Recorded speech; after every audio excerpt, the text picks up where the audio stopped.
네, 오늘 호주, 뉴질랜드, 한국 목회자분들을 위한 요한복음 강의 제9강입니다. 지난 시간에 18장을 조금 다루었고 오늘 18장 예수님께서 신문 당하시는 내용과 그 이후에 21장까지 내용 전체를 다루도록 하겠습니다. 이중 의미가 있는 문장에 주의하며 묵상하라는데요. 이게 문예적인 어떤 구조를 보는 거죠. 문학적 장치를 보는 건데요. 그러니까 대제사장이 예수 그리스도를 십자가에 못 박게 하면서 한 말입니다. 한 사람이 백성을 위하여 죽는 것이 유익하다. 이 한 사람은 예수를 가리키고 백성은 유대인 전체를 가리킵니다. 이 말의 의미는 그러니까 예수 한 사람이 죽음으로써 밀란이 일어나지 않고 따라서 로마 정부의 폭력적 진압에 의해서 유대인들이 피해를 겪는 일을 막을 수 있다라는 겁니다. 그러니까 예수님이 메시아 주장을 하기 이전에 그 전후로 해서 계속 자칭 메시아들이 등장했고 그때마다 로마 정부로부터 독립을 원하는 어떤 유대인 신앙인들, 독립투사들과 이렇게 연합해서 밀란이 일어났고 많은 유대인들이 죽었습니다. 그래서 대제사장이 그런 어떤 정치적인 핑계를 댄 거죠. 근데 이 말을 한 것은 사실이고 그런 의도지만 그것을 요한이 기록했을 때는 또 다른 의미가 있습니다. 그래서 역사적 사실, 팩트와 그 다음에 그것을 기록한 어떤 문학적인 어떤 의도, 기록의 의미를 파악해야 하는데요. 요한은 그것을 이런 의미로 해석을 합니다. 예수께서 십자가에 죽으심으로 인류를 구원하신다라는 겁니다. 대제사장은 유대인들의 목숨을 말했지만 요한은 유대인만 아니라 온 인류의 영생에 대해서 말하는 겁니다. 그래서 가야바는 이 첫 번째 의미를 이루기 위해서 예수를 십자가 못 박았지만 하나님께서는 이 두 번째 인류 구원을 이루기 위해서 그 일을 허용하셨다는 것을 요한이 그 역사적 상황을 신학적으로 해석해서 기록한 겁니다. 참 멋진 거죠. 그래서 저자는 선택적 기록을 합니다. 모든 역사를 다 기록한 게 아니고 선택적 기록할 때 특별한 의미를 부여하는데 그 의미를 부여할 때 직접적으로 표현하기도 하지만 암시를 사용하기도 합니다. 그래서 그 두 의미를 동시에 전달을 하는 거죠. 신앙생활이나 목회가 첫 번째 의미가 목표가 돼서는 안 됩니다. 그러니까 눈에 보이는 것, 어떤 상황을 해결하는 것, 거기에 의해서 좌우되면 안 된다는 거죠. 두 번째 의미, 이런 상황 속에서 하나님이 어떤 것을 원하시는가를 볼 수 있는 게 목회자에게 꼭 그런 영적인 눈이 필요합니다. 그러면 겉으로는 고난과 아픔을 겪을 수 있지만 이 내적으로는 하나님 주신 평안과 기쁨을 누릴 수 있습니다. 예수께서 직접 요한복음 16장 33절에서 말씀하셨죠. 이것을 너희에게 이르는 것은 너희로 내 안에서 평안을 누리게 하려 함이라. 세상에서는 너희가 환난을 당하나 담대하라. 내가 세상을 이기었노라. 현실은 뭐죠? 환난을 당하는 겁니다. 하지만 우리의 믿음은 뭐죠? 하나님께서 이미 이긴 싸움이라는 거죠. 우리는 이미 예수께서 승리하신 싸움에 면류관을 얻기 위해서 참여하는 것뿐이지 내가 어떻게 싸우느냐에서 내 싸움에 내가 참여한 전쟁의 승리가 좌우되는 게 아니에요. 내 교회가 잘 되고 안 되고 내 자녀가 어떻게 되고 이렇게 되고가 아니고 이 하나님께서 이미 승리하셨다. 예수를 통해 승리하신 그 싸움에 나를 참여하게 하셨다는 게 우리의 영광이고 기쁨이고 평안이고 우리에게 어떤 그런 힘의 원천이 되는 거죠. 자, 사탄은 우리를 가난이나 질병이나 고통이나 죽음을 통해 우리를 죽이려고 합니다. 근데 하나님께서는 오히려 이런 것들을 통해서 우리를 하나님에게로 이끄시고 구원하십니다. 여러분 세상을 이끌어간 힘, 이 세상 사람들이 움직이는 힘은 뭐냐면 그 욕망과 공포입니다. 그 욕망이 끝이 없어요. 계속해서 얻으려고 하고 또 다른 반대편에서는 두려워합니다. 염려합니다. 그래서 이 두 가지 문제를 해결하기 위해서 이 인생을 살아갈 때 사탄의 밥이 되는 거죠. 근데 우리는 욕망도 내려놓고 염려는 주님께 맡기고 하나님께서 이미 이긴 싸움이다 하면 저 사탄의 올무가 되지 않고 오히려 하나님의 영광을 드러낼 수 있는 기회가 되는 겁니다. 그래서 그 역설을 사도 바울은 고린도전서 1장 18절에서 이렇게 설명합니다. 십자가의 도가 멸망하는 자들에게 미련한 것이요 그러나 구원을 받은 우리에게는 하나님의 능력이라. 이 십자가 상황을 정확하게 사도 바울이 해석을 했습니다. 얼마나 미련해 보입니까? 얼마나 고통스럽고 얼마나 수치스러운 일입니까? 예수님께서 분명히 말씀하셨어요. 마태복음 16장 24절에서 너희 중에 누구든지 나를 따라오려거든 날마다 자기를 부인하고 자기 십자가를 지고 좇아라. 우리 예수만 십자가 지는 게 아니라 우리도 십자가를 져야 하는데 그 십자가를 지는 일이 멸망하는 것처럼 보인다는 겁니다. 미련한 것처럼 보인다는 겁니다. 그러나 우리가 가는 그 길, 십자가의 길, 고난의 길은 이미 구원을 받고 확신하는 우리에게 하나님의 능력이 된다라는 이런 마음을 갖게 됩니다. 또 묵상하시거나 설교 준비하실 때 본문에 나타나는 이미지를 그 해당 본문만 아니라 다른 본문의 이미지와 연결해야 합니다. 그래서 매우 중요한 게 단어입니다. 단어가 하나 요한복음 쭉 묵상하다 이 단어 어디서 봤는데 그럼 막 뒤적거려야 돼요. 내가 중요하다고 생각하는 그 포인트가 있으면 큐티책에다 막 하이라이트를 쳐놔야 돼. 그리고 다음에 그 단어가 나오면 또 비교를 해보는 겁니다. 근데 오늘 본문에 18절에 요한복음 18장 18절에 그때가 추운 거로 종과 아랫사람들이 불을 피우고 서서 쬐니 베드로도 함께 서서 쬐더라. 새벽이었잖아요. 그러니까 이제 그 대제사장이 갑자기 소집한 종교 회의에 사람들이 와서 추우니까 불을 피우고 있었는데 베드로도 그 옆에서 불을 쬐고 있었어요. 이 불. 근데 이 불이 요한복음 21장 9절에 또 나옵니다. 예수님께서 물고기 잡으러 가버린 제자들을 쫓아서 가서 그 바닷가에 제자들이 고기 잡고 올라와 보니까 숯불이 피어 있었어요. 거긴 생선도 있고 떡도 있었죠. 자, 그런데 이 불이라는 단어와 숯불이라는 단어를 다르게 번역했는데 같이 번역했으면 얼마나 좋았을까요? 이게 헬라어로 둘 다 안드라키아인데 그런 의미는 좀 다릅니다. 그 18장에 나오는 불은 사람이 피운 불이고 21장에 나온 불은 주님이 피운 불입니다. 근데 사람이 피운 불 앞에서 베드로는 주님을 모른다고 3번을 부인했어요. 근데 예수님께서 다시 그 피운 불에는 불을 쬐면서 사도 베드로는 주님을 사랑한다고 3번을 고백했습니다. 놀라운 대조죠. 그래서 첫 번째 불을 쬐면서 베드로는 주님을 배신하고 떠났지만 두 번째 불을 쬐면서 주님을 위해 순교하게 됐습니다. 제가 한 15년 전쯤에 성경 유적지 그 탐방을 갔습니다. 거기서 한 그림을 봤는데 성지의 교회에서 2개의 불을 이렇게 그려놨어요. 지금 내가 쬐고 있는 불, 내가 쬐려고 하는 불은 사람이 피운 건가 주님이 피우신 건가? 내가 이루려고 하는 교회의 성장과 어떤 그 사역의 비전은 나를 위한 것인가 하나님을 위한 것인가? 누가 만들어 놓은 것인가? 다들 하나님의 비전이라고 합니다. 하지만 우리는 그런 질문을 계속해야 합니다. 그 2불 중에 나는 어떤 불을 피우고 있는가라는 거죠. 사실 주님은 베드로가 자신을 부인할 것을 미리 알고 계셨죠. 아시면서도 그의 발을 씻었어요. 발 씻으면서 나중에 이제 베드로가 다른 사람 다 예수님을 떠나도 나는 예수님을 위해 죽겠다고 했는데 네가 그때 예수님께 그때 말씀하셨죠. 네가 나를 3번 부인하리라. 다 알고 계셨고 또 그 이후에 다른 불을 피워서 베드로를 다시 회복시키실 것도 다 계획을 갖고 계셨어요. 그러니까 여러분 너무 자신이 부족하고 연약하다고 실망하지 마십시오. 주님은 다 알고 계십니다. 나보다 나를 더 잘하시는 분이 주님이에요. 여기에 놀라운 신앙의 위로가 있습니다. 참 고통스러운 건 제가 사역자로 저희 연약함을 느낄 때마다예요. 실패할 때마다. 똑같은 죄를 반복할 때마다. 그러나 주님은 다 아신다는 거죠. 거기에 대한 대비책까지 다 갖고 계십니다. 그래서 주님은 십자가에 죽으시고 부활하여 다시 오심으로써 은혜의 불을 베드로에게 피워주셨어요. 그래서 이 은혜의 불, 신앙생활 핵심, 목회자로 사역의 핵심은 오직 주의 은혜입니다. 오직 주의 은혜로 지금 여기 서 있네. 한없는 경배, 한없는 찬양, 내 영혼 예배드리네. 나를 위해 이 땅에 오신 주의 그 은혜, 십자가 고통 이기신 주님 그 은혜 어찌 잊으리. 주 은혜 날 채우시네. 주 은혜 보게 하시네.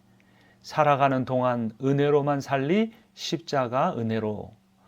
역대하 16장 9절에서는 또 이렇게 말합니다. 여호와의 눈은 온 땅을 두루 감찰하사 전심으로 자기에게 향하는 자들을 위하여 능력을 베푸시나니 이 일은 왕이 망령되이 행하신즉 이후부터는 왕의 전쟁이 있으리다며. 하나님께서 온 세상을 두루 살피신다는 겁니다. 은혜 베푸실 자를 찾고 계세요. 오늘 이 강의에 LA에서 또 강의에 또 이렇게 참여하고 호주에서 또 한국의 검은데서 이렇게 참여하시는데 하나님이 온 땅을 이미 두루 감찰하신 거죠. 우리를 오늘 이 자리에서 하나님의 말씀을 나누게 하셨어요. 그러면 우리가 과거와 현재를 돌아볼 때 이렇게 놀라운 하나님의 어떤 그 섭리를 볼 때 앞으로는 얼마나 놀라운 일이 일어날까 우리는 그런 기대를 하게 됩니다. 소망을 갖게 됩니다. 이제 또한 묵상할 때 신약과 구약을 통시적으로 함께 묵상할 필요가 있습니다.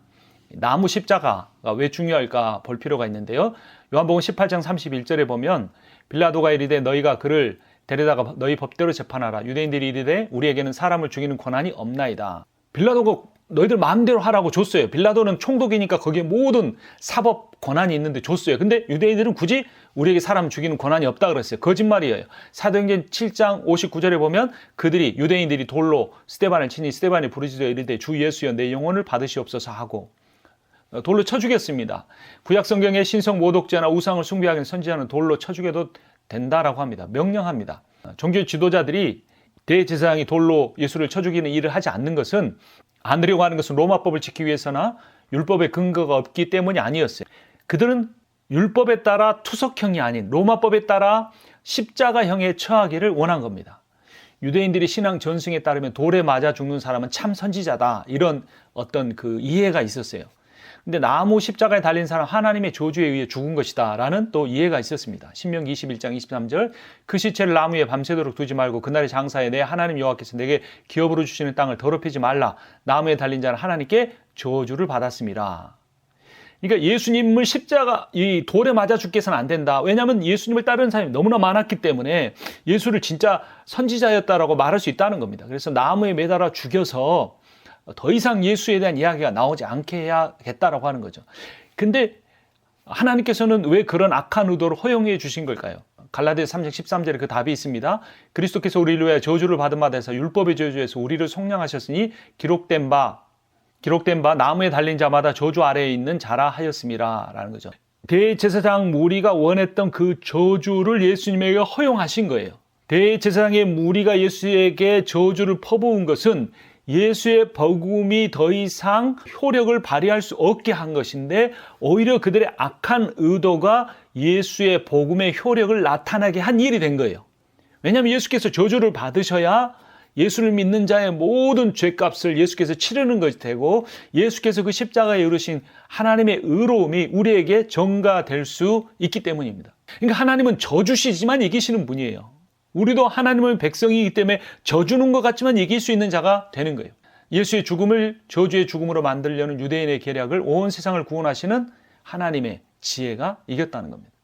살다 보면 목회하다 보면 특별히 억울한 일 많이 당합니다. 상대방이 의도적으로 악한 의도를 숨기고 다 좋게 포장하면서 이기려고 할 때가 있습니다. 그러나 그것을 믿음으로 받으면 똑같은 방식으로 싸우지 않고 눈에는 눈, 이에는 이로 싸우지 않고 믿음으로 받으면 하나님 나라의 위대한 역사를 이루게 됩니다. 이것이 하나님에 대한 신뢰예요.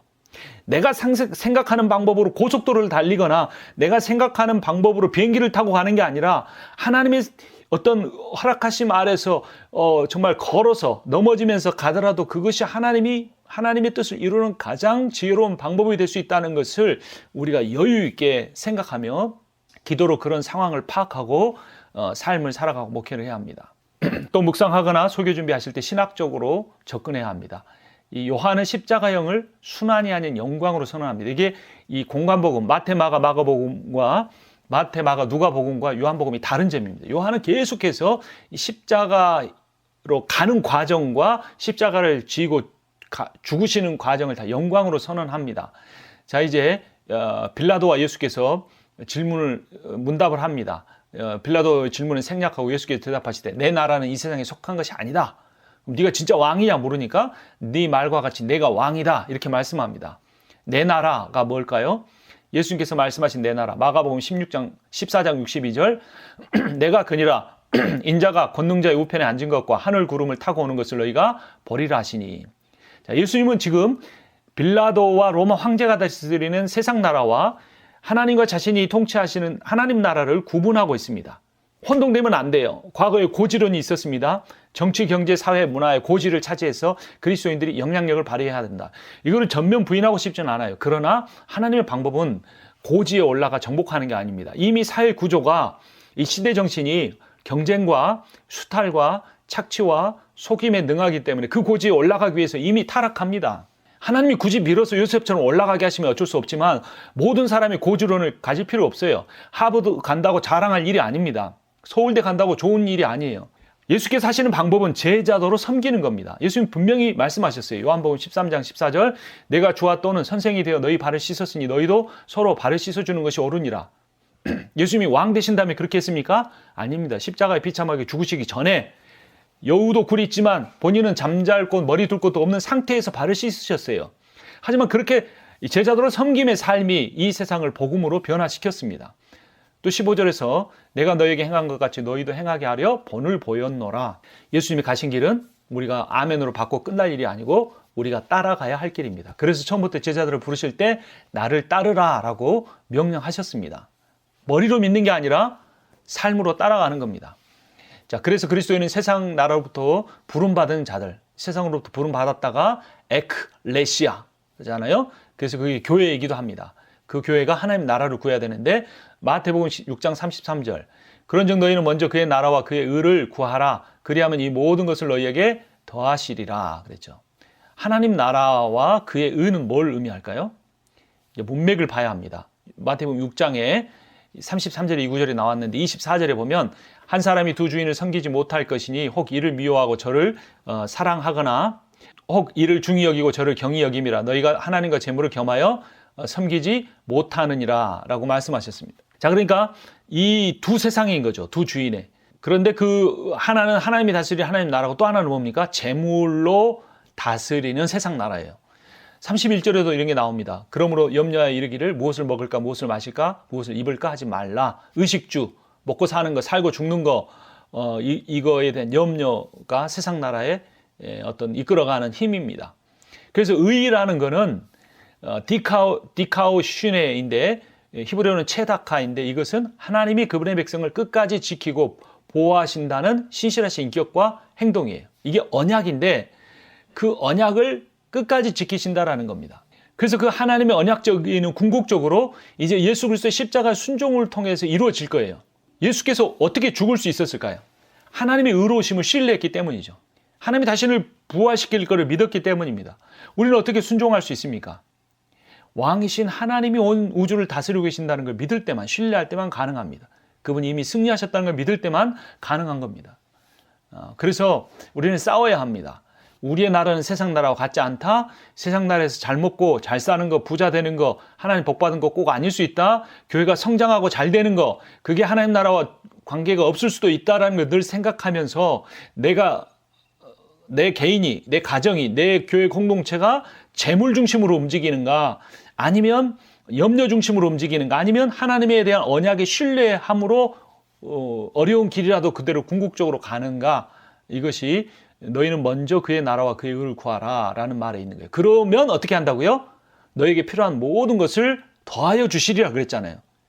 그러니까 하나님 신뢰가 먼저고 그 다음에 의식주 문제가 따라온다라는 거예요. 그러나 이게 비슷하게 보이지만 먼저 의식주 문제와 재물과 성장 이런 것들을 쫓아서 하나님을 필요로 하는 경우가 참 많습니다. 팍스 아메리카, 팍스 로마나가 아니라 하나님 나라의 복음, 복음이신 예수 그리스도가 중요하다는 겁니다. 그래서 누가복음 16절에 율법과 선지자는 요한의 때까지 그 후로부터는 하나님 나라의 복음이 전파되어 사람이 그리로 침입하느니라 라고 하나님 나라 복음에 대해서 강조를 합니다. 마가복음 1장 1절도 하나님의 아들 예수 그리스도의 복음의 시작이라 라고 합니다. 그래서 이 복음은 하나님 나라와 연결되고 하나님 나라는 하나님의 통치를 신뢰함이고 그분이 내 삶과 내 생명과 내 사역과 내 가정을 책임져 주실 것을 믿고 맡김입니다. 그래서 예수께서는 십자가에 못 박히시는 길을 선택할 수 있었습니다. 자, 19장 가겠습니다. 19장의 신문이 이어집니다. 그리고 결국 예수께서 십자가에 못 박히시게 됩니다. 아이러니, 앞에서도 말씀을 드렸는데요. 두 가지 의미를 갖고 있는 반대되는 두 가지 의미가 중첩되는 이 아이러니를 통해 부각되는 주제를 집중하고 그런 구조를 놓치지 않아야 합니다. 19장 2절 군인들이 가시나무로 관을 엮어 그의 머리에 씌우고 자색옷을 입히고 앞서가서 이르되 유대인의 왕이여 평안할지어다 하며 손으로 때리더라. 이거는 비극적인 거잖아요. 죽을 사람을 조롱하는 거잖아요. 모욕하는 거죠. 그걸 왜 굳이 기록했을까요? 이것을 요한은 비참함이 아닌 예수 그리스도께 십자가에 죽으신 것이 진짜 유대인의 왕으로 등극하는 대관식임을 드러내고자 하는 겁니다. 믿음의 눈으로 보면 달리 보입니다. 가시나무관은 왕관, 자색옷은 왕복, 유대인의 왕이라는 것은 진실된 왕에 대한 호칭이라는 거죠. 군병들은 조롱하기 위해서 하는 행동이지만 요한은 아이러니라는 문학적 수사법을 통해서 십자가 지시는 과정을 왕의 등극 과정으로 묘사하는 것입니다. 우리에게는 고난이 어떤 의미입니까? 고난 자체가 결코 수치가 되어서는 안 됩니다. 어떤 적은 수의 목회를 하는 것이 우리에게 부끄러움이 돼서는 안 됩니다. 대도시가 아닌 시골에서 목회하는 것이 우리가 뒤처졌다는 의미로 받아들여서도 안 됩니다. 우리는 하나님과의 관계에서 하나님의 소명을 분명히 붙잡고 하나님이 있으라는 곳에서 하나님이 있으라고 한 때까지 있을 수 있는 그 삶이 가장 영광스러운 일이고, 그것이 예수의 십자가를 통해 이미 증명이 됐습니다. 그런데 이 왕이라고 조롱하는 이 묘사하는 장면 전후로 이 빌라도가 예수에게서 아무 죄도 찾지 못했다는 표현이 반복됩니다. 그러니까 예수가 이런 십자가 지시는 게 자기 죄 때문이 아니고 인류의 죄를 대속하시는 희생적 왕의 모습이다라고 하는 거죠. 18장 38절에서도 아무 죄도 찾지 못했다. 19장 4절에서도 그런 내용을 반복하는 겁니다. 그래서 우리가 삶에서 받는 고통이나 고난이나 고생이 내 잘못으로 인한 것이 아닐 때, 그것은 분명히 주님을 위한 것이고, 그러한 고통이나 순환이나 결핍이나 기다림에는 왕의 고결함이 있습니다. 너무나 숭고한 겁니다. 너무나 아름다운 겁니다. 잘 될 때 하나님 찬양하는 거 할 수 있습니다. 성공했을 때 간증하는 거 할 수 있습니다. 하지만 실패했을 때 하나님이 살아계신다고 말할 수 있는 것이 진정한 간증이고 진정한 복음의 선포일 수 있는 거예요. 그러나 이 시대는 그렇지 않기 때문에 교회조차 그런 걸 따라가고 있어요. 항상 간증하는 사람은 옛날에 실패하고 9번 넘어지는데 10번째 일어서서 대단한 기업을 이루거나 어떤 성공하거나 어디 합격하거나 이랬을 때 간증을 해요. 그런 간증을 다 할 수 있습니다. 그렇지 않아요. 이미 아직 실패 과정 속에 있지만 그 상태에서 주님을 찬양할 수 있는, 그게 진정한 간증이 될 수 있는 거죠. 우리가 사역을 위해서 고난 당하는 것은 억울한 일이 아니고 참으로 고결한 일이고 영광스러운, 요한이 강조하는 것처럼 영광스러운 일입니다. 또 그렇게 고난 받을 때 히브리서 2장 18절은 이렇게 위로합니다. 예수가 시험을 받아 고난을 당하셨은즉 시험 받는 자들을 능히 도우실 수 있느니라. 또한 묵상하실 때, 설교 준비하실 때 대조를 통해 강조하려는 저자의 의도를 파악하면서 묵상을 하십시오. 이 가이사는 빌라도는 가이사의 권세를 강조합니다. 10절에 빌라도가 이르되 내게 말하지 아니하느냐, 내가 너를 놓을 고난도 있고 십자가에 못 박을 고난도 있는 줄 알지 못하느냐. 예수께서 대답하시되 위에서 주지 아니하셨더라면 나를 해야 할 권한이 없었으리니 그러므로 나를 내게 넘겨준 자의 죄는 더 크다 하시니라. 이 권한을 지금 빌라도는 가이사에게 받아서 자기가 너에 대한 생사의 여탈권이 있다라고 말하는데, 예수님은 네가 나를 관리하는 게 아니라 네 위에 계신 하나님이 너에게 허락하셔서 그게 나에게 온 것이다라고 하는 거예요. 이런 깊이 있는 어떤 그 세계관에 대한 해석이 필요합니다. 우리는 당장 우리에게 영향력을 미치는 사람을 두려워하잖아요. 나에게 어떤 사회생활하는 사람, 월급을 주는 사람, 사장, 나의 어떤 직위를 좌우할 수 있는 그런 사람, 또 나의 가장 어떤 사랑의 대상이 자녀, 거기에 자꾸 씨름을 하려고 해요. 그런 싸움은 우리를 지치게 만듭니다. 그러나 그 위에 하나님이 계시고 하나님이 저 사람을 통해서 나에게 어떤 메시지를 주시는가를 깊이 묵상하는 사람은 그 사람들에게 이렇게 계속 싸우다 지치지 않고 하나님의 의도대로 이렇게 나아갈 수가 있습니다. 그런데 이런 빌라도와 마찬가지로 유대인들도 정치적인 힘, 군중의 힘을 통해서 예수님을 좌지우지할 수 있다고 생각합니다. 15절에 그들이 소리 지르되 없이 하소서, 없이 하소서, 그를 십자가에 못 박게 하소서. 빌라도가 이르되 내가 너희 왕을 십자가에 못 박으랴. 대제사장들이 대답하되 가이사 외에는 우리에게 왕이 없나이다 라고 말합니다. 빌라도는 오히려 너희 왕이라고 말하는데 그 유대인들은 우리에게 왕이 없다라고 말합니다. 그래서 이 네 표현이 이 반복이 되면서 첫 번째 표현과 네 번째 표현 사이에 있는 두 번째와 세 번째 표현이 통해서 이 가운데 부분이 키아스틱 구조에서 진실된 예수에 대한 표현이다. 그래서 너에게 권세를 주신 하나님, 그리고 내가 진정한 왕이라는 게 강조가 되는 거죠.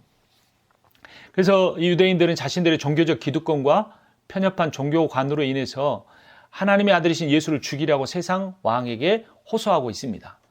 근데 저는 이런 생각을 해봅니다. 오늘날 2000년 전에 예수가 다시 오시면 사람들이 예수님께 왕좌를 내드릴까 십자가에 매달까? 물론 예수님이 재림으로 오신다면 다 그렇게 복종하려고 하겠죠. 때가 늦었더라도. 근데 성육신 하신 때처럼 오셔서 그 복음을 말한다면 저는 많은 사람들이 예수님을 다시 십자가에 매달 것 같아요. 이미 쌓아놓은 바벨탑과 같은 우리의 인생과 어떤 종교계, 교계의 모습 속에서. 그래서 우리가 진정한 왕을 누구로 생각하고 살아가고 있는지 이것을 잘 묵상해 봐야 합니다. 또 우리가 묵상하거나 설교 준비할 때 본문의 주제를 중심으로 따라가야 합니다.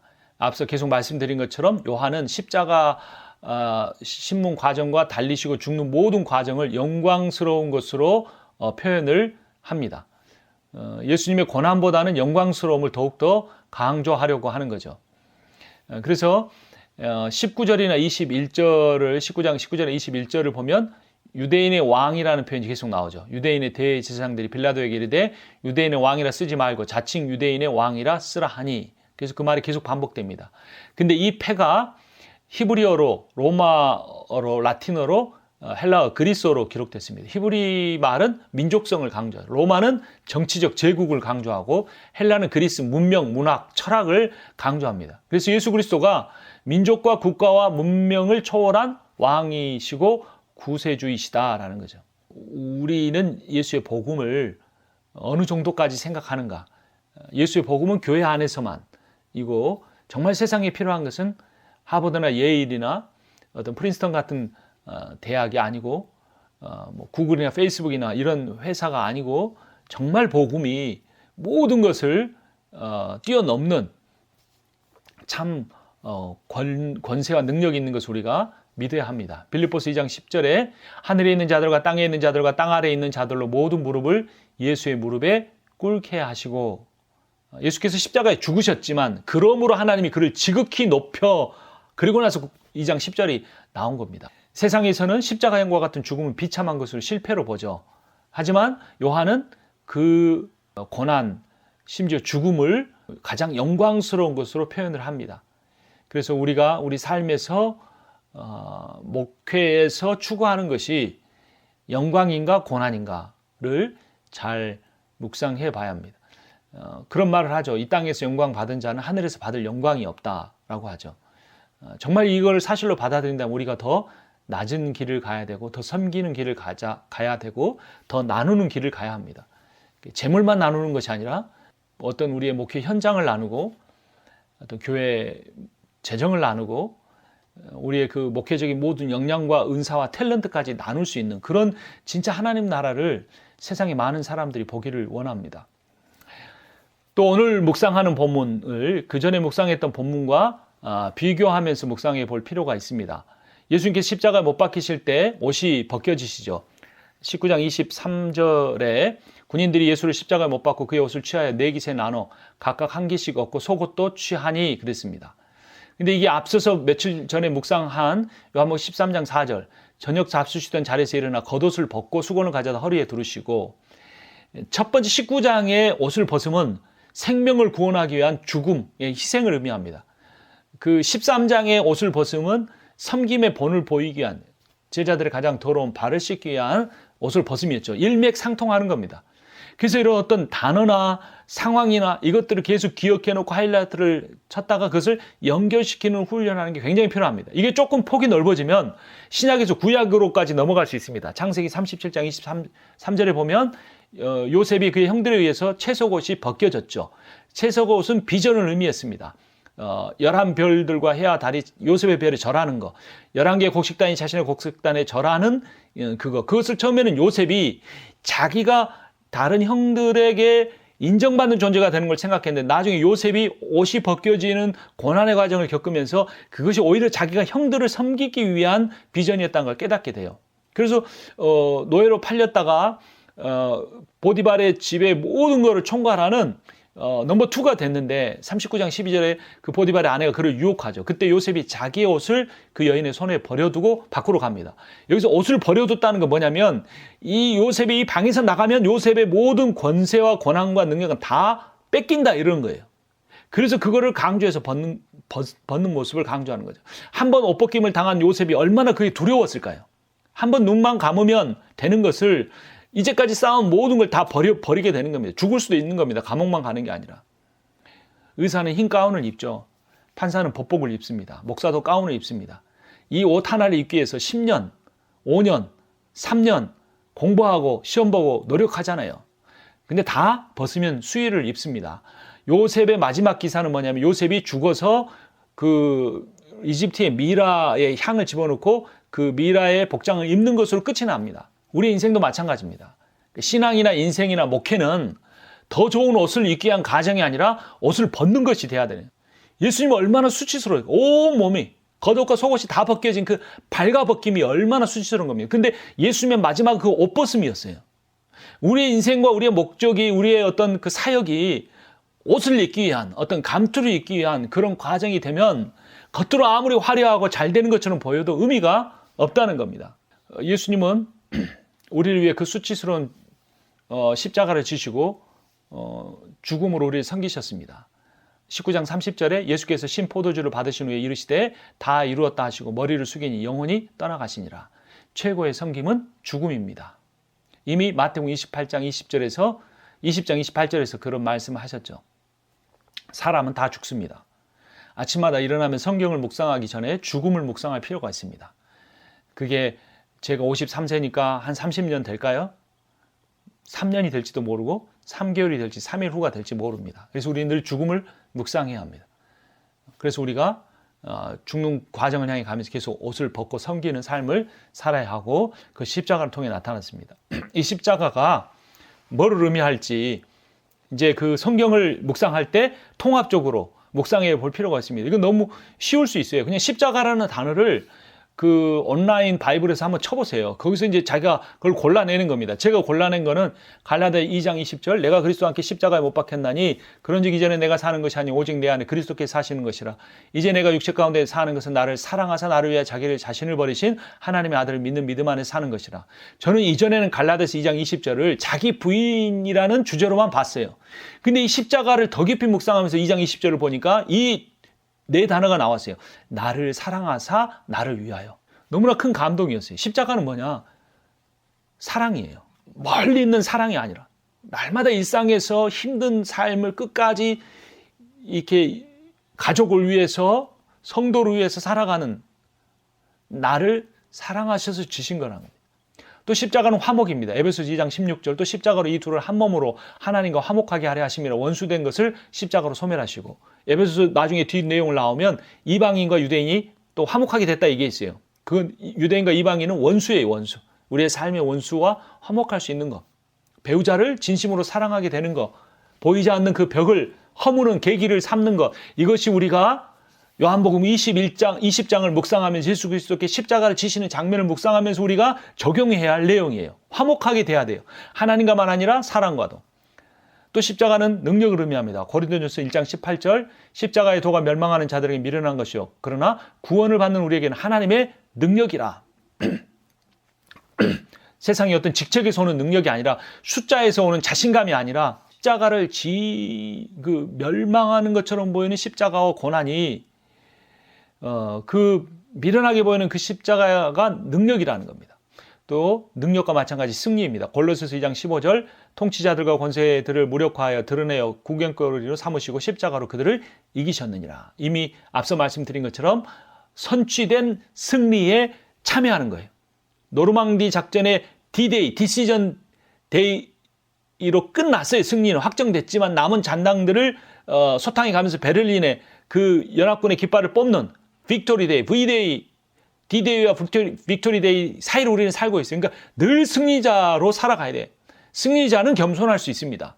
그리고 우리가 묵상할 때 책의 처음과 끝의 스토리를 연결해 보십시오. 아까 키아스틱 교차 대구 구조 말씀드렸잖아요. 이게 히브리 문학에도 나오지만 히브리 문학의 영향을 받은 그 유대인들이 그 헬라어로 기록한 책에도 많이 나옵니다. 그래서 예수님이 십자가 못 박히시면서 19장 26절에서 여자여 보소서 아들이니라 말합니다. 27절에 요한에게 보라 내 어머니라 이렇게 말씀하죠.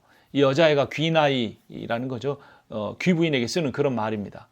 자, 그런데 이 단어가 어디에 나왔던 걸 우리 기억합니까? 물을 포도주로 만들어 달라.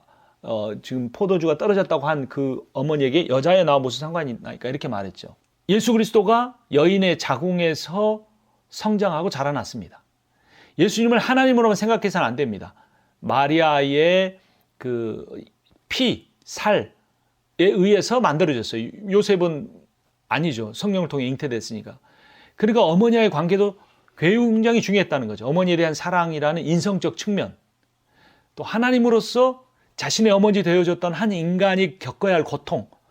자기 아들이 비참하게 십자가에 뼈가 부스러져 가며 피를 다 흘리고 죽어가는 걸 지켜봐야 하는 그 한 인간에 대한 세심한 하나님의 배려. 이 신성적 측면이 만나는 자리가 십자가의 신비라는 겁니다. 이게 사랑이라는 겁니다.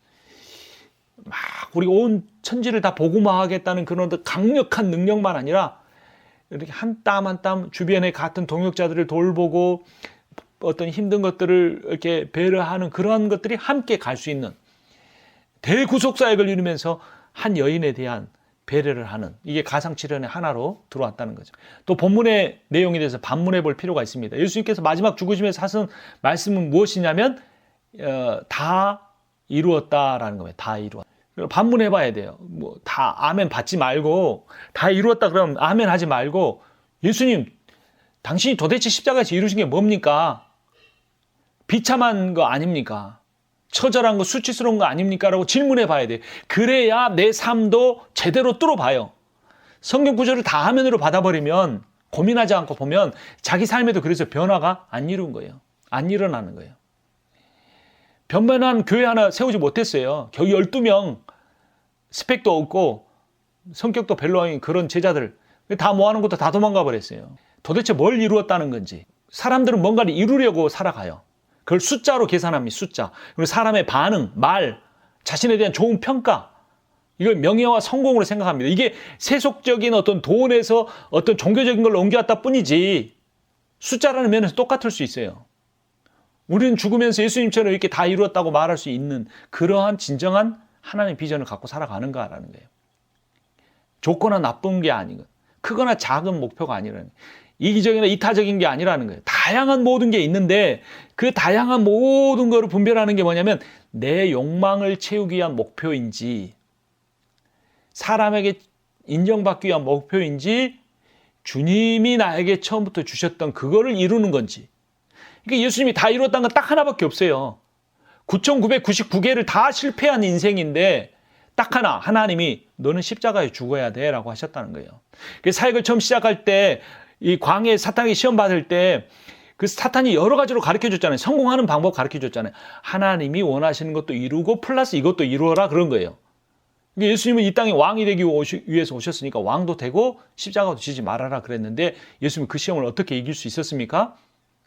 하나님이 원하시는 목표만 이루겠다라는 거예요. 플러스 알파를 필요로 하지 않았다는 겁니다. 자, 또한 우리가 묵상할 때 신학적 의미를 찾을 수 있는 포인트를 잘 봐야 합니다.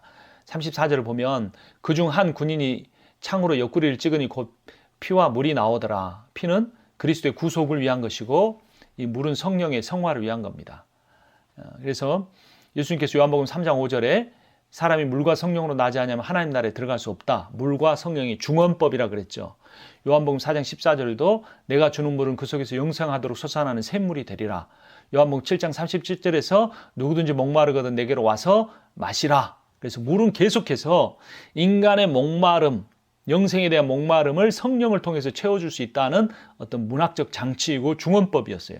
그래서 예수님이 마지막 죽으실 때 물이 나왔다는 것은 일반적으로 생각할 수도 있지만 요한복음 전체 신학적 문맥에서 보면 성령 사역, 그리고 예수의 죽으심은 속죄, 그리스도의 속죄 사역임을 우리가 알게 됩니다. 우리 성경을 볼 때는 등장인물들을 잘 살펴볼 필요가 있습니다. 특별히 예수님이 십자가에 지시기 전에 어떤 그 신문 당하는 과정에서 그 사람들이 여러 모습들이 나오죠. 부정적인 사람들과 긍정적인 사람들이 나옵니다.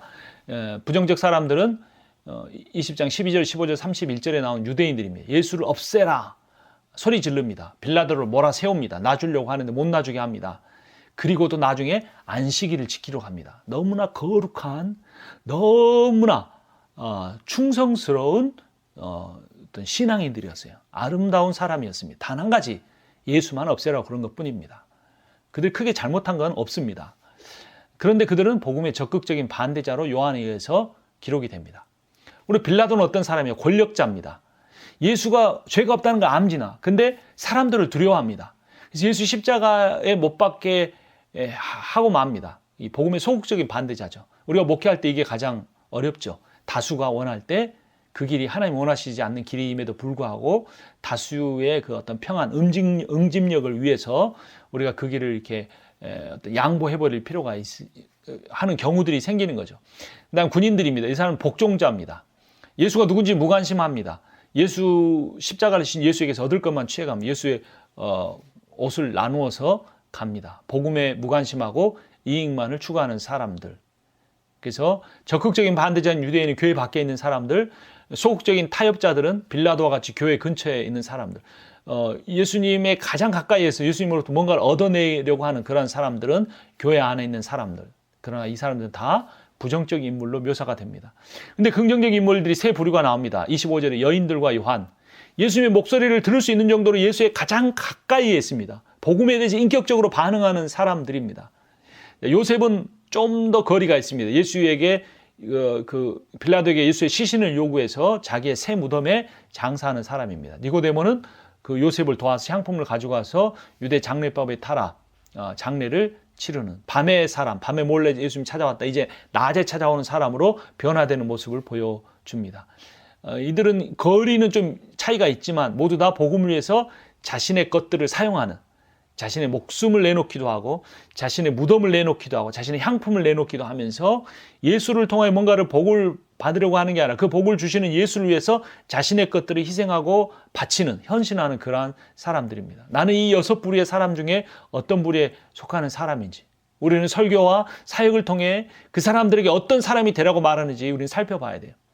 예수님을 잘 믿으면 구원은 받아놓고 절대 흔들리지 않고 이미 받아놓은 구원 위에 플러스로 교회 봉사하고 성실하게 살면 하나님의 복을 받습니다. 이렇게 플러스 알파의 복음을 말하지 않아야 한다는 겁니다. 사역 이면에 나는 어떤 사람인가, 어느 한쪽이라기보다 한 사람 안에 유대인의 모습도 있고 빌라도의 모습도 있고 유대 군병의 모습도 있어요. 한 사람 안에 요한의 모습도 있고 요셉의 모습도 있고 니고데모의 모습도 있어요.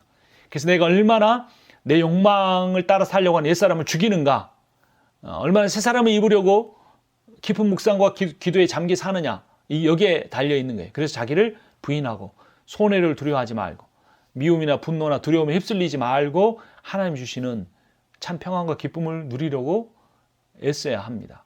자, 중요한 사건은 복음서 전체를 모아서 구성해야 합니다. 복음서 묵상할 때 보면 이제 가상 7원이 여러 복음서에 나눠져 있죠. 겹쳐서 있는 것도 있고 어떤 복음서 하나에만 나오는 것도 있어요. 이거를 정리해 보면 죄사함, 누가복음 23장 34절, 아버지여 저들을 사하여 주옵소서, 자기들이 하는 것을 알지 못함이니이다. 누가복음 23장 43절, 영혼 구원, 내가 진실로 내게 이르노니 오늘 내가 나와 함께 낙원에 있으리라. 요한복음 19장 26절, 새로운 관계, 배려와 섬김이죠. 여자의 보소서 아들이니다, 보라 내 어머니라. 마태복음 27장 46절, 영적인 고난, 엘리 엘리 라마 사박다니. 이건 영적인 고난을 의미하고 육체적인 고난은 요한복음 19장 28절, 내가 목마르다라고 하는 겁니다. 이 여러분 목마름이 무슨 육체적인 고난이라 생각할지 모르는데요. 목마름은요, 온몸이 불에 타는 것 같은 고통 속에서 나오는 겁니다. 그 피가 흘러내리면서 물이 빠져나가면서 오는 탈수증의 고통이 어마어마한 거죠. 근데 이 대꾸를 이루는 엘리 라마 사박다니는 나의 하나님 어찌하여 라마 사박다니 나를 버리셨나이까 하는데, 예수님의 진정한 고통은 육체적인 고통이 아닌 영적인 고통이었어요. 그래서 이 십자가에 못 박혀 죽으시는 그 순간부터 3일간은 하나님과 완전히 단절을 이루었습니다. 제자들이 자신을 부인하고 사람들이 자기를 죽이라고 할 때도 오직 하나님을 바라보며, 광야에 시험 받을 때도 오직 하나님만 바라보며 하나님과의 깊은 친밀한 관계 속에서 그 모든 사역을 감당할 수 있었는데, 이제 십자가에서 죽으시는 순간부터는 하나님의 저주를 받는 거예요. 하나님의 심판을 받는 겁니다. 가짜가 아니에요. 하나님이 우리한테 쏟아낼 진노와 심판을 예수 한 몸에 쏟아내었기 때문에 우리에게 그게 안 오는 거예요. 그래서 예수께서 인격적으로 그거를 다 받아야 되는 것이 너무나 고통스러워서 진심으로 내 하나님 왜 나를 버리시나이까 절규할 수밖에 없었어요. 예수님은 계속해서 하나님을 아버지라고 불렀어요. 근데 이 순간만큼은 아버지라고 부를 수가 없는 거예요. 하나님이라고 부르는 거예요.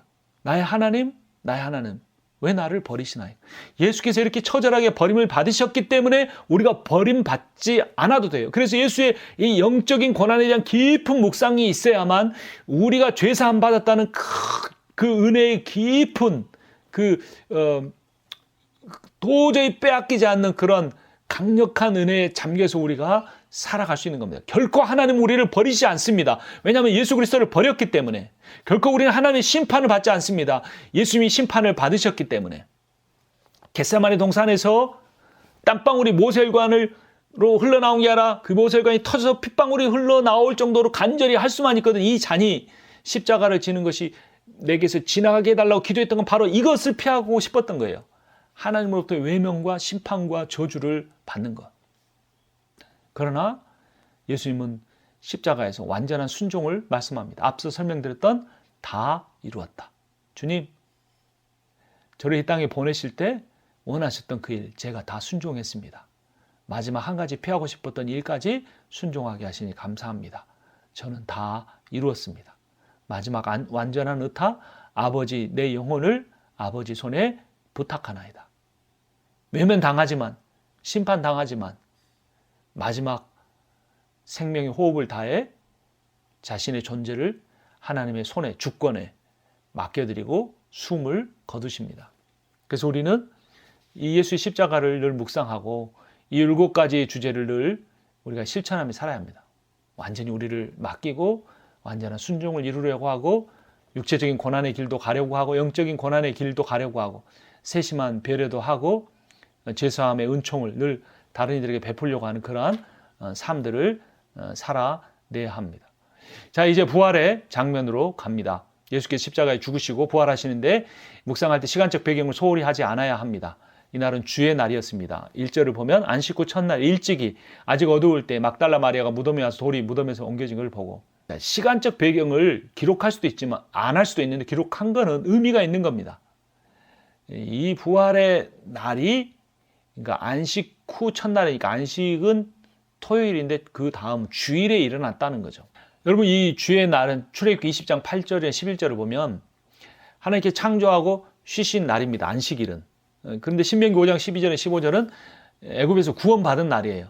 그러니까 안식일에도 구원의 의미가 있었는데 예수님은 창조 세계가 인간의 죄로 인해 어떤 타락했는데 그 창조 세계를 재창조하는 날로서 안식일을 주일로 바꾸셨고, 또 애굽에서 구원받은 그 날에 그 구원이 아직 완성되지 않았는데 예수의 십자가의 죽으심과 부활을 통해 구원을 완성한 날이라는 의미에서 이 창조와 구원의 안식일을 의미를 다 완성하셨어요. 성취하셨어요.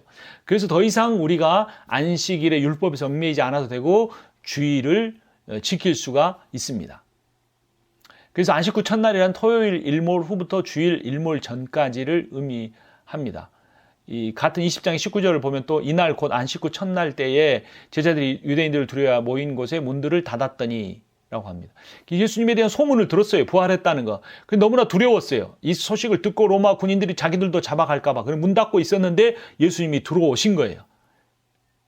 그러니까 예수님이 다시 찾아오신 때도 이 주일이었고 26절에 여드레를 지나서 제자들이 다시 집안에 있을 때 도마도 함께 있고 예수님을 그때 보지 못한 제자들이 있었는데 다시 여드레를 지나서 왔어요. 근데 여드레를 지난다 그러면 8일로 오해가 될 수가 있는데 영어 성경도 eighth라고 했는데 NIV는 a week later라고 합니다. 정확히 일주일 뒤에 있어요. 똑같은 주일을 의미합니다.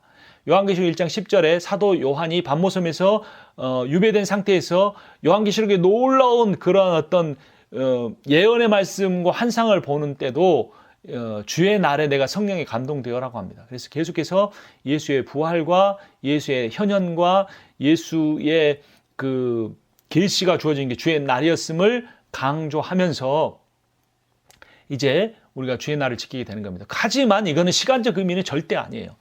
토요일을 지키면 되고 주일을 안 되고 주일을 지키면 안 돼. 그럼 우리는 사역자들은 주일이 가장 큰 많은 일들을 하는데 우리는 주일을 가장 못 지키는 사람이 되잖아요. 주일에 정신이 중요한 거죠.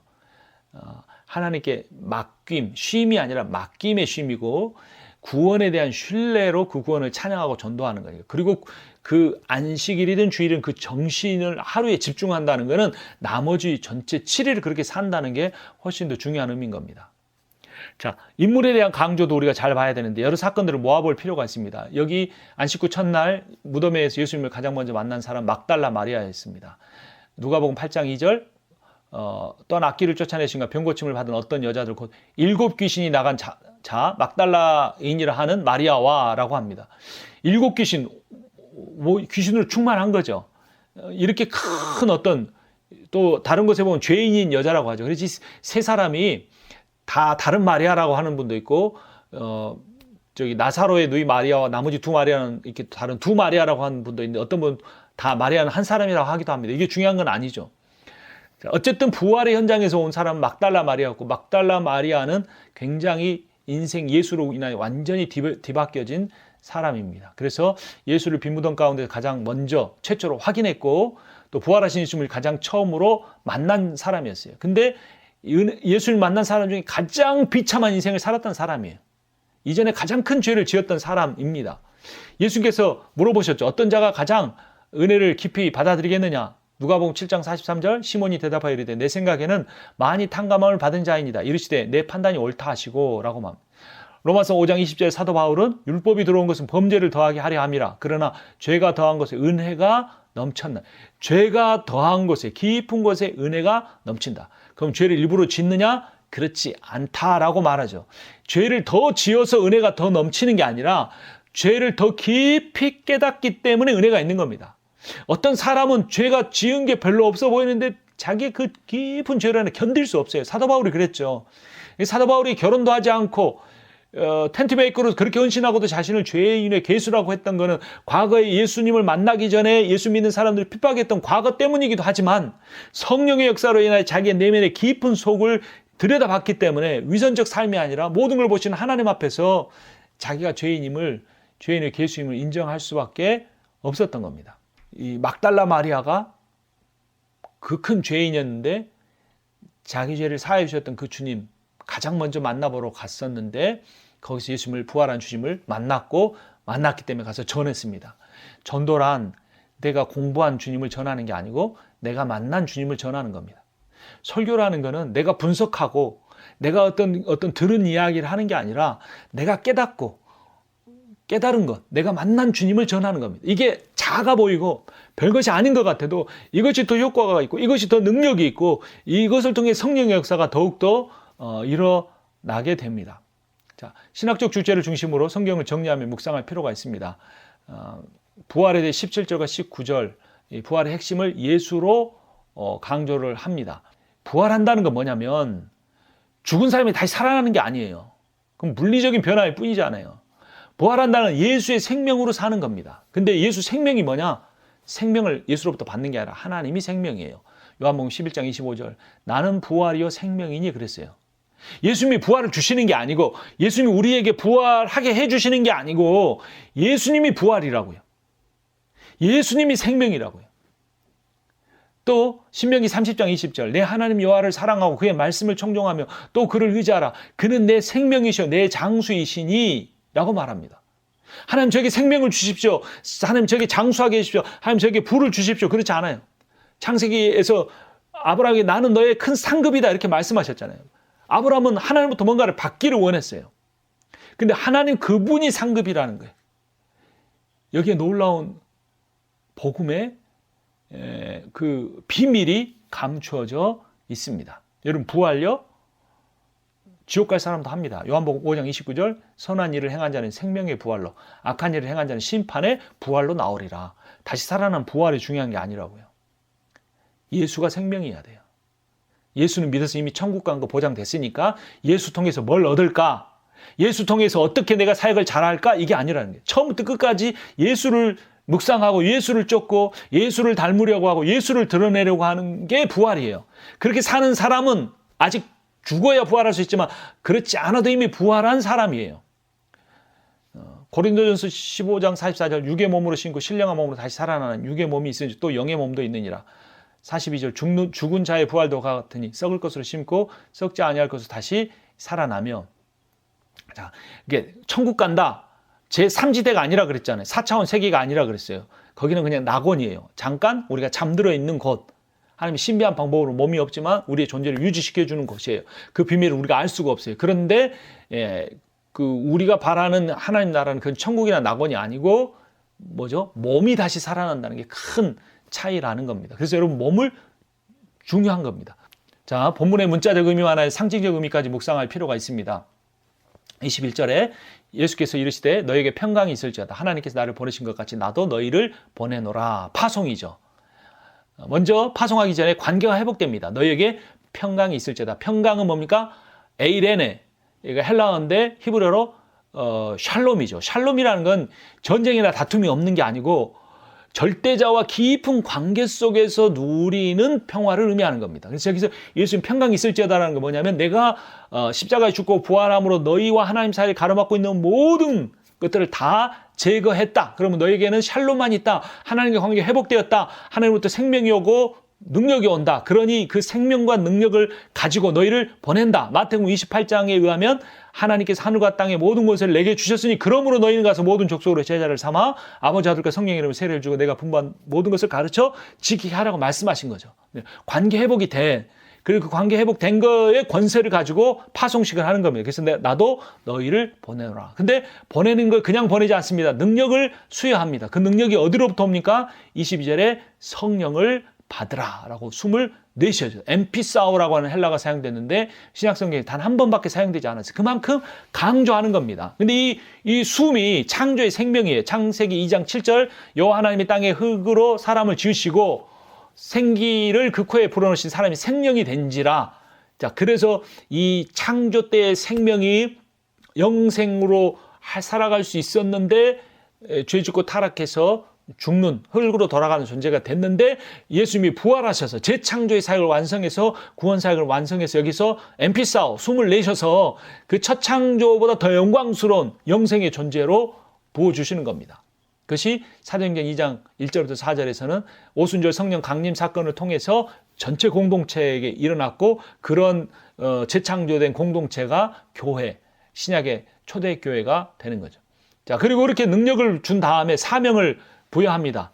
23절 너희가 누구의 죄든지 사하면 사해야 줄 것이요 누구의 죄든지 그대로 두면 그대로 있을 것이다.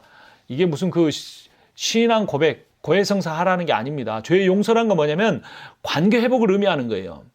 내가 어제 누구 물건을 욕심을 냈는데 이게 아니고 근본적인 죄가 사해진다. 하나님 관계가 회복된다. 이거예요. 그건 결국 뭐냐면 이제 내 생명으로 살지 않고 흙의 생명으로 살지 않고 하늘 생명으로 하나님 생명으로 살게 되는 영생을 의미하는 거예요.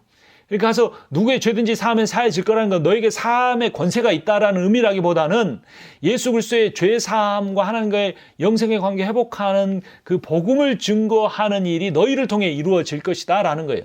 그래서 사도 바울이 사명이라고 말했어요. 사도행전 20장 24절에 내가 달려갈 길과 주 예수께 받은 사명 곧 하나님의 은혜의 복음을 증언한 일을 마치려 하면은 나의 생명조차 조금도 귀한 것으로 여기지 아니하노라. 이제 이 사명을 바울은 이제 목숨보다 더 중요하게 여겼죠. 리빙스턴이 사명자는 죽지 않는다.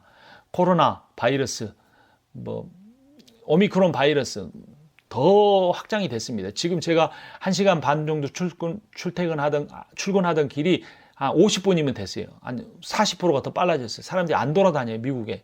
더 이제 심각해졌습니다. 우리는 그냥 그걸 두려워하지 않습니다. 마스크 쓰고 다니지 말라거나 샷을 맞지 말라는 게 아니고 죽음을 두려워하는 인생을 살지 말라는 거죠. 사명자만이 인생을 사는 것처럼 살 수 있습니다. 인생의 목적과 행복은 어디에 있느냐? 내 인생의 목표가 있을 때예요. 목적이 있을 때. 근데 그 목표가 첫 창조된 목적대로, 나를 구원하신 그 목적대로 사는 거예요. 두 가지, 예배와 전도입니다. 예배는 하나님 사랑, 하나님 관계 그 사랑을 막 표현하는 게 예배죠. 전도는 뭡니까? 이웃을 사랑하는 거예요. 나만이 하나님을 예배할 게 아니라 예수 그리스도의 복음, 유한겔리온의 승리의 복음, 아들 탄생의 복음을 전하며 사랑을 실천하는 게 전도예요. 빛의 역할만 하는 게 아니라 소금의 역할까지 같이 하는 겁니다. 이게 우리의 사명입니다. 하나님 사랑과 이웃 사랑, 십자가 부활을 통해 나타난 것. 선입견을 배제하고 묵상하려고 노력하라인데요. 25절에 도마가 의심을 합니다. 내가 그의 손에 못자국을 보며 내 손가락을 그의 못자국에 넣으며 내 손을 그의 옆구리에 넣어보지 않고는 믿지 아니하겠노라. 본다, 넣는다, 넣어보지 않고 믿지 않는다. 의심스러운 행동 두 가지와 부정적인 로가 사용된 이 단어의 나엘은 자칫 도마를 불신이 가득 찬 사람을 보게 되는데요. 그게 아니고 도마는 예수를 믿고 싶은 강한 의지를 갖고 있는 겁니다. 물론 예수님 말씀하셨어요. 본고로 믿느냐? 보지 못하고 믿는 자는 복되도다. 근데 이것은 이 도마의 행위의 기록을 보고 믿게 되는 우리들을 격려하기 위해서 하시는 말씀이지 도마에 대한 책망이 아니었어요. 그래서 제일 밑에 부분 사도행전 17장 11절 보면 베레아에 있는 사람들은 데살로니가에 있는 사람들보다 더 너그러워서 간절한 마음으로 말씀을 받고 이것이 그러한가 하여 날마다 성경을 상고함으로 그래서 고민하며 믿어야 됩니다. 머리로만 믿으려고 하지 말고 의심하고 질문을 해야 돼요. 또 체험하면서 믿어야 합니다. 마태복음 28장 20절 예수님이 가르쳐 지키게 하라 그러면 세상 끝날까지 너희와 항상 함께 있을 거라고 약속해 주셨잖아요. 그 하나님 함께 계심을 내가 체험하려고 합니다. 근데 이 체험이 개인적인 체험이 될 수도 있지만 공동체를 통해 체험될 수가 있어요. 제가 혼자 강의한다면 이렇게 할 수 있겠습니까? 호주 너무나 멀고 뉴질랜드 너무나 멀고 거문도가 너무나 멀지만 공동체이기 때문에 성령으로 된 공동체이기 때문에 우리가 이 일을 할 수가 있는 겁니다. 그래서 공동체를 통해서 우리가 하나님이 우리 함께 계신다는 사실을 더 크게 느낄 수가 있어요. 그래서 우리의 복음이 객관적 복음일 뿐만 아니라 개인적 체험의 복음이 돼야 되고 도마처럼 눈으로 보려고 하고 만지려고 하고 손가락을 넣어보려고 하는 그런 태도도 필요하고 그것을 확인했을 때는 도마처럼 복음의 증인으로서 삶을 살아야 합니다. 쉬었다 하겠습니다.